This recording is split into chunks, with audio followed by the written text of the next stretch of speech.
Sebenarnya secara hukum pihak kepolisian tidak memiliki kewenangan apapun kecuali yang diberikan oleh hukum. Di dalam undang-undang yang mengatur tentang tugas kepolisian nomor 2 tahun 2002 bahwa tugas polisi adalah untuk menjamin ketertiban dan kepastian hukum dengan cara melindungi, melayani, dan mengayomi rakyat. Apa yang terjadi terhadap keenam mujahid ini itu sangat-sangat bertentangan dengan apa yang diberikan hukum untuk dikerjakan oleh aparat kepolisian.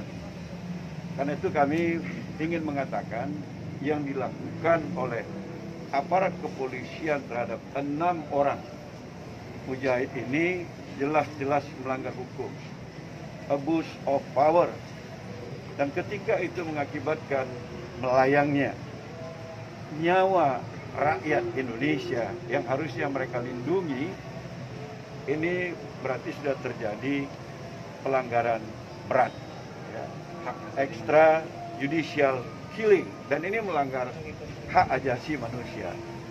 Karena itu kita ingin pemerintah untuk mendorong terbentuknya tim independen pencari fakta, dan selain itu karena ini sudah melakukan pelanggaran berat terhadap kemanusiaan, maka kita sangat menginginkan Komnas HAM untuk turun menuntaskan persoalan-persoalan apa sebenarnya yang terjadi terhadap keenam mujahid ini. Karena menurut keterangan keluarga yang barusan kita konfirmasi, mereka tidak pernah diberitahu kalau anaknya sudah menjadi korban.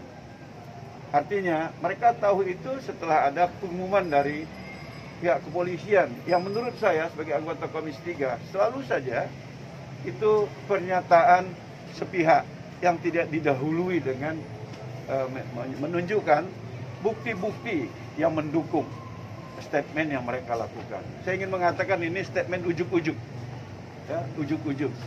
Seakan-akan ingin mengklarifikasi apa yang terjadi, tapi semakin dia sampaikan, semakin terbuka. Sebenarnya apa yang terjadi itu di luar yang seharusnya dilakukan oleh aparat kepolisian. Itulah kenapa kami dengan Pak Fadli datang kemari untuk melihat sejauh apa sudah penanganan korban, dan ternyata lagi-lagi polisi bertindak atas keinginannya, bukan sesuai aturan hukum. Tadi Pak Fadli bilang tidak ada izin otopsi, dan ini kita juga mau tahu apakah tetap dimandikan atau dikafani. Karena pihak keluarga juga dengan tegas mengatakan tidak ingin dimandikan, tidak ingin dikafani.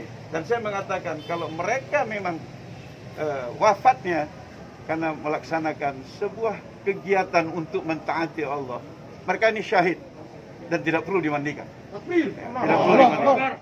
Ya, dan untuk disolatkan di Tamburan, Pak Fadli tadi sudah memberikan semacam skema agar tidak terjadi penumpukan.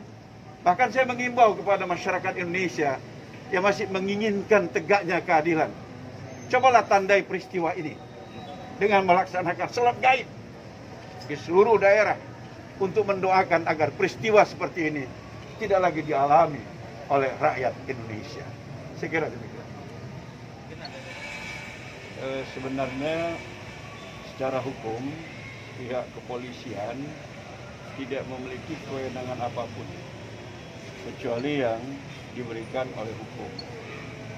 Di dalam undang-undang yang mengatur tentang tugas kepolisian nomor 2 tahun 2002 bahwa tugas polisi adalah untuk menjamin ketertiban dan kepastian hukum dengan cara melindungi, melayani, dan mengayomi rakyat. Apa yang terjadi terhadap keenam mujahid ini itu sangat-sangat bertentangan dengan apa yang diberikan hukum untuk dikerjakan oleh aparat kepolisian.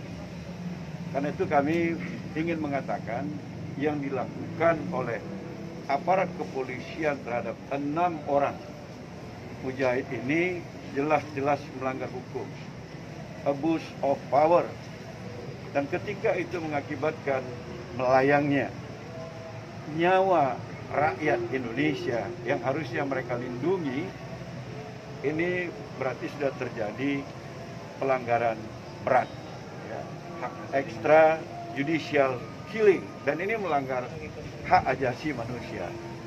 Karena itu kita ingin pemerintah untuk mendorong terbentuknya tim independen pencari fakta, dan selain itu karena ini sudah melakukan pelanggaran berat terhadap kemanusiaan, maka kita sangat menginginkan Komnas HAM untuk turun menuntaskan persoalan-persoalan apa sebenarnya yang terjadi terhadap keenam mujahid ini. Karena menurut keterangan keluarga yang barusan kita konfirmasi, mereka tidak pernah diberitahu kalau anaknya sudah menjadi korban. Artinya mereka tahu itu setelah ada pengumuman dari pihak kepolisian yang menurut saya sebagai anggota Komisi 3 selalu saja itu pernyataan sepihak yang tidak didahului dengan menunjukkan bukti-bukti yang mendukung statement yang mereka lakukan. Saya ingin mengatakan ini statement ujuk-ujuk, ya, ujuk-ujuk. Seakan-akan ingin mengklarifikasi apa yang terjadi, tapi semakin dia sampaikan, semakin terbuka. Sebenarnya apa yang terjadi itu di luar yang seharusnya dilakukan oleh aparat kepolisian. Itulah kenapa kami dengan Pak Fadli datang kemari untuk melihat sejauh apa sudah penanganan korban, dan ternyata lagi-lagi polisi bertindak atas keinginannya, bukan sesuai aturan hukum. Tadi Pak Fadli bilang tidak ada izin otopsi, dan ini kita juga mau tahu apakah tetap dimandikan atau dikafani. Karena pihak keluarga juga dengan tegas mengatakan tidak ingin dimandikan, tidak ingin dikafani. Dan saya mengatakan kalau mereka memang wafatnya karena melaksanakan sebuah kegiatan untuk mentaati Allah, mereka ini syahid dan tidak perlu dimandikan. Tidak perlu dimandikan. Ya, dan untuk disolatkan di Petamburan, Pak Fadli tadi sudah memberikan semacam skema agar tidak terjadi penumpukan. Bahkan saya mengimbau kepada masyarakat Indonesia yang masih menginginkan tegaknya keadilan, cobalah tandai peristiwa ini dengan melaksanakan salat gaib di seluruh daerah untuk mendoakan agar peristiwa seperti ini tidak lagi dialami oleh rakyat Indonesia. Saya kira demikian.